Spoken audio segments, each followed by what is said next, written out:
ప్రపంచంలోని అతిపెద్ద రాజ్యాంగాన్ని, అతిపెద్ద ప్రజాస్వామ్య దేశానికి పరిరక్షణ కలిగించిన రోజు, మన రాజ్యాంగాన్ని రాజ్యాంగ పరిషత్ ఆమోదించిన రోజు కూడా ఇప్పుడే చాలా మంది మాట్లాడారు.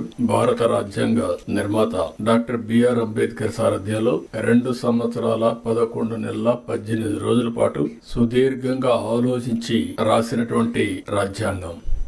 అది కూడా ప్రపంచంలోనే ఒక లిఖిత రాజ్యాంగంగా ఈ రోజు మనం చూస్తే ఇది అమలు చేసి 75 సంవత్సరాలైనా ఎన్నో సవాళ్లు వచ్చినా ఆ సవాళ్లన్నీ అధిగమించి దేశ భవిష్యత్తుని, అదే మాదిరిగా భారతదేశ సమైక్యతను కాపాడుకుంటూ ముందుకు పోగలిగాం. డాక్టర్ అంబేద్కర్ 125వ జయంతి సందర్భంగా 2015 నుంచి రాజ్యాంగాన్ని భారత రాజ్యాంగ దినోత్సవంగా జరుపుకుంటూ ముందుకు పోవాలని గవర్నమెంట్ ఆఫ్ ఇండియా నిర్ణయించడం. మనం రాజ్యాంగాన్ని సమర్పించిన రోజు ఈ రోజైనా మనం అందరం కూడా జనవరి 26 నుంచి మన రాజ్యాంగాన్ని పరిరక్షించుకున్న దినోత్సవంగా మనం ముందుకు పోతూ వచ్చాం.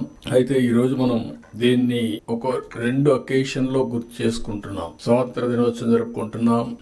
మొన్నటి వరకు జనవరి 26 రిపబ్లిక్ డే మాత్రం జరుపుకున్నాం. ఎన్డీఏ గవర్నమెంట్ వచ్చిన తర్వాత రాజ్యాంగాన్ని ఆమోదించిన రోజు కూడా మనం జరుపుకోవాలని నిర్ణయించడం అనేది చాలా ముఖ్యం. రాజ్యాంగాన్ని ఇప్పుడు మనం అందరం కూడా మన మైండ్ ని కంట్రోల్ చేయాలన్నా, కండిషన్ చేయాలన్నా ఏ రిలీజన్ సంబంధించి ఆ రిలీజన్ రిమైండర్ కింద చేసుకుంటూ వస్తున్నాం. హిందువులు చూస్తే దేవాలయాలు పోతారు, భగవద్గీతను ప్రాక్టీస్ చేస్తారు. క్రిస్టియన్స్ చూస్తే చర్చిలకు పోతారు, అక్కడి నుంచి ఏదైతే బైబిల్ ఉందో బైబిల్ ని చేస్తారు. ముస్లింస్ చూస్తే ఎక్కడ మసీదుకి వెళ్లి ప్రతి వారం కూడా మసీదుకి వెళ్లి అదే సమయంలో ఖురాన్ ని ప్రాక్టీస్ చేస్తా ఉంటారు. అలాంటిదాన్ని మనం కూడా ఆలోచించాల్సింది. భారత రాజ్యాంగం అన్ని మతాలకు, అన్ని ప్రాంతాలకు, అందరికి కూడా ఒక పవిత్రమైన గ్రంథం ఇది. ఆ స్ఫూర్తిని కూడా ఒకసారి గుర్తు చేసుకోవాల్సిన అవసరం ఉంది.